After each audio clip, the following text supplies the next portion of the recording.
Are you a U.S. citizen going on a cruise and not quite sure if a passport will be required? Have you heard conflicting information regarding certain destinations or unfamiliar terms such as closed loop? Hi, I'm Raquel Molina, and welcome to the channel where we discuss all things related to cruising over 50, as well as cruising with mobility challenges. Passport requirements can be a little tricky, but the answers to the following frequently asked questions will help you or ensure that you are prepared so that your cruising won't be denied. So let's get into it. What is a closed loop cruise? A cruise that begins and ends in the same U.S. port is considered a closed loop cruise, and a passport is usually not required for cruises on this type of voyage. An example of a closed loop cruise would be one that begins in New Orleans, stops in Cozumel, and then ends back in New Orleans. By contrast, an open loop cruise is one that begins in one U.S. port and ends in another. For example, a cruise beginning in New Orleans, stopping in Cozumel, and ending in Miami would be an open loop cruise. Please note that there are some exemptions to the closed loop rules, such as closed loop cruises with ports of call in Barbados, Guadeloupe, Haiti, Martinique, St. Bart's, Trinidad. They may also require a passport for U.S. cruises, so be sure to check with your cruise line or travel agent to make sure you have the documents that you need. Also, be sure to determine if excursions at your ports of call will require a passport. On my recent cruise to Alaska, one of the excursions in Skagway included a brief border crossing into Canada, and therefore a passport was required. My grandchild is 10 years old. Will they need a passport to cruise? While it is true that cruisers 15 years and younger will not need a passport to cruise if the cruise is closed loop, they will need an original, notarized, or certified copy of their government-issued birth certificate, or a consular report of birth abroad, or a U.S. certificate of naturalization. Newborns can cruise with a hospital-issued birth certificate if their official birth certificate has not yet arrived.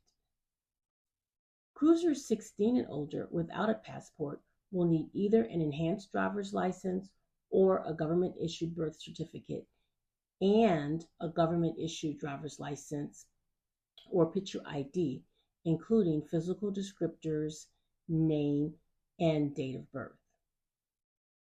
If the cruise is open loop, a passport is required no matter what, point blank, period. Keep in mind that international air travel requires a passport. So even if air travel is not part of your cruise itinerary, a passport may be needed should an emergency occur requiring you to fly from an international airport. Can I take my minor grandchild on a cruise without their parents or legal guardian? The short answer is yes, but there are things you will have to put in place prior to doing so. Most cruise lines will require you to present an original, notarized letter signed by the child's parents or legal guardian, authorizing you to travel with the child.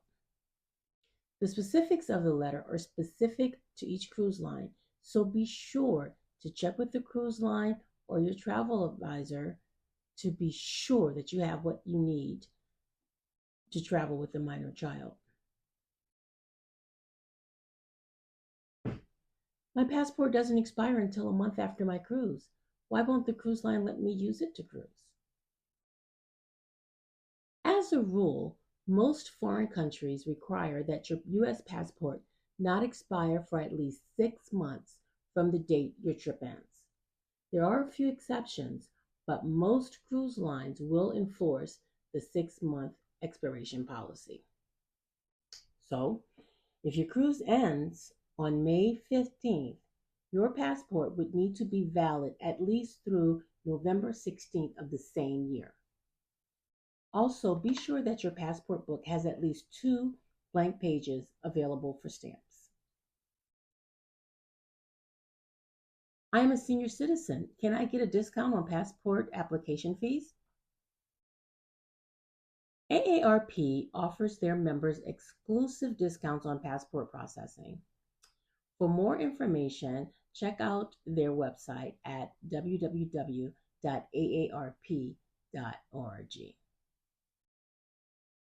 I am recently married or divorced, and my current name is different from the one on my passport.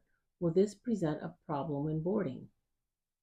As long as you can provide documentation showing your name progression, your name change should not be a problem. To be sure, please verify with your cruise line or travel agent to be sure that you will have what you need to board. However, it would be best to update your passport with your current legal name. That would just simplify the process tremendously.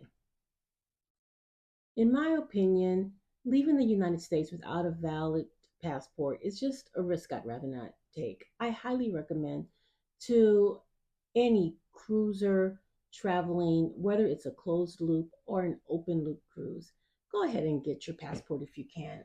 It'll just simplify matters, it'll expedite your embarkation, your debarkation, and if anything were to happen, God forbid, while you're on your cruise, at least you have peace of mind in knowing that you can take a flight home should you need to without having any undue stress or have to go to the consulate or you just make all sorts of arrangements.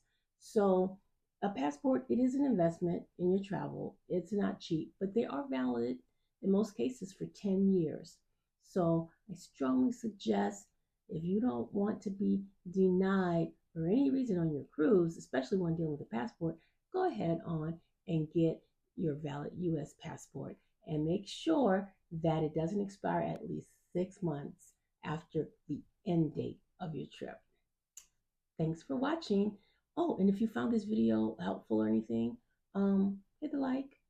Please subscribe. Help me grow this channel so I can continue bringing more content regarding cruising for seniors with accessibility needs to you.